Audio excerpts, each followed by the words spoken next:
আসসালামু আলাইকুম শিক্ষার্থীরা, তোমাদেরকে শিশির একাডেমিতে স্বাগতম। আজ আমরা ষষ্ঠ শ্রেণীর বিজ্ঞান অনুশীলন বইয়ের 110 পৃষ্ঠার কাজটি করব।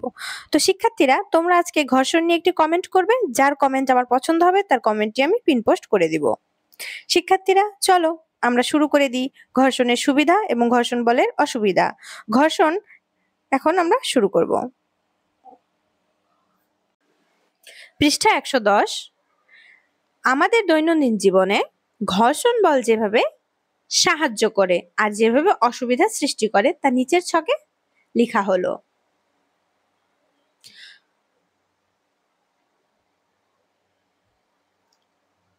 ঘর্ষণ বল যেভাবে সাহায্য করে, ঘর্ষণ বল যেভাবে অসুবিধার সৃষ্টি করে। গাড়ি থামাতে সাহায্য করে, ঘর্ষণ বল রাস্তায় হাঁটা চলা করতে সাহায্য করে, এগুলো সুবিধা। দেওয়ালে মই লাগাতে সাহায্য করে, ঘর্ষণ বল দেয়ালের কাঠি জ্বালাতে সাহায্য করে। আর ঘর্ষণ বল যেভাবে অসুবিধা সৃষ্টি করে তা হচ্ছে মেশিনের যন্ত্রাংশ ক্ষয় করে, অপ্রয়োজনীয় তাপ উৎপন্ন করে শক্তির অপচয় করে, গতির বিরুদ্ধে কাজ করে, গতি কমিয়ে দেয়, ভারী বস্তু ঠেলে পরিবহনে বেশি সময় লাগে। শিক্ষার্থীরা, একটা কথা তোমরা মনে রাখো, ঘর্ষণ বল সবসময় খারাপও না, আবার ঘর্ষণ বল সবসময় ভালোও না। এর রয়েছে সুবিধার দিক, এর রয়েছে অসুবিধারও দিক। এখন এই শক্তির মাধ্যমে তো তোমরা জেনে নিলে কি অসুবিধা সৃষ্টি করে আর কোনগুলো সুবিধা সৃষ্টি করে।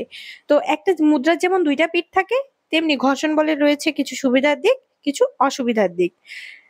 দেখা যাচ্ছে সুবিধাগুলো আমাদের জীবনের জন্য ইতিবাচক প্রভাব ফেলে, আর ঘর্ষণ বলের অসুবিধাগুলো নেতিবাচক। ধরো তুমি একটা স্যান্ডেল কিনলে বা তুমি একটা সাইকেল কিনলে, সাইকেলটা চালানোর ফলে দেখবা একসময় সাইকেলের চাকাটা কি হয়ে যায়, ক্ষয় হয়ে যায়। কিন্তু তুমি যে গাড়ির গতিটা থামাতে পারছো, এর ফলে কি হয়, তুমি একটা অ্যাক্সিডেন্ট থেকে বেঁচে যাচ্ছ।